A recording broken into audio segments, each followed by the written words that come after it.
হযরতে মুসা আলাইহিস সালাতু ওয়াস সালাম আল্লাহ রাব্বুল আলামিনকে বলতেছেন, ইয়া আল্লাহ, আমাকে আপনি কার সাথে জান্নাত দান করবেন? তখন আল্লাহ রাব্বুল আলামিন বলছেন, হে মুসা, তোমাকে আমি এক কসাইয়ের সাথে জান্নাত দান করব। তখন মুসা আলাইহিস সালাতু ওয়াস সালাম কিছুটা আশ্চর্য মুক্ত হলেন। বলেন, ইয়া আল্লাহ, আমি তো ভাবছিলাম আপনি আমাকে রাজা বাদশার সাথে জান্নাত দান করবেন, কিন্তু কসাইয়ের সাথে কেন আমাকে জান্নাত দান করবেন? তখন মুসা আলাইহিস সালাতু ওয়াস সালাম আল্লাহকে জিজ্ঞেস করলেন, ইয়া আল্লাহ, আমি ওই কসাইয়ের সাথে সাক্ষাৎ করতে যাই। তখন আল্লাহ রাব্বুল আলামিন বলতেছিলেন, হে মুসা, যাও অমুক বাজারের মধ্যে গিয়া দেখো অমুক কোনার মধ্যে তার দোকান। তখন তিনি রওনা হলেন, রওনা হয়ে দোকানের মধ্যে গেলেন, গিয়ে সালাম দিলেন, বললেন, আমি কি আজকে আপনার বাড়ির মেহমান হতে পারি? তখন বললেন, অবশ্যই, বসেন। তখন তিনি দোকানটা লাগাইলেন, লাগায়া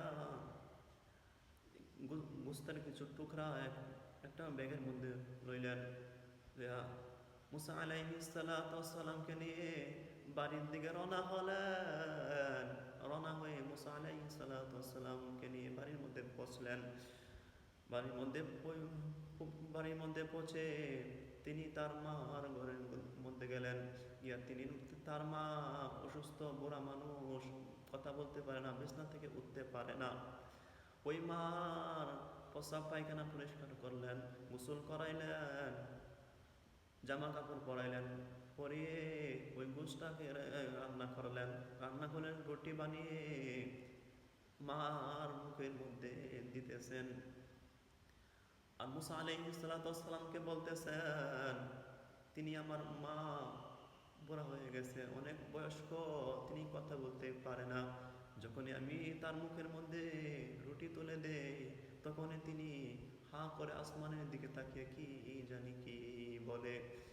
তখন মুসা আলাইহিস সালাতু ওয়াস সালাম দেখলেন তার মা আল্লাহকে বলতেছেন, আল্লাহ, আমার এই পাগল ছেলেকে তুমি জামানার শ্রেষ্ঠ পয়গম্বর হযরতে মুসা আলাইহিস সালাতু ওয়াস সালামের সাথে জান্নাত দান করেন।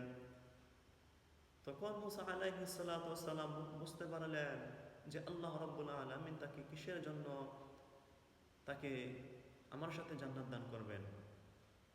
তখন বুঝতে পারলেন যে এই মার দোয়ার বদলতে আল্লাহ রাব্বুল আলামিন তাকে আমার সাথে জান্নাত দান করবেন। আরে দুনিয়ার মানুষ, দুনিয়ার বাজান, দুনিয়ার বুজুর্গ, আরে যুবক, তোমরা স্ত্রী পায়া মাকে বলে যেও না। যেই মা তোমাকে 10 দিন 10 মাস 10 দিন লালন পালন, পেটের মধ্যে গর্ভধারণ করেছে, লালন পালন করেছে, এই মাকে কোনোদিন ভুলে যেও না। মার দোয়ার কারণে তুমি অনেক কিছু পেতে পারো, তোমার মার বদ্দুয়ার কারণে তুমি নিঃস্বাস্থ্য হয়ে যেতে পারো। তাই এই কথাগুলি আমল করার চেষ্টা করবেন, তাহলে আমরা কামিয়াবি হতে পারবো।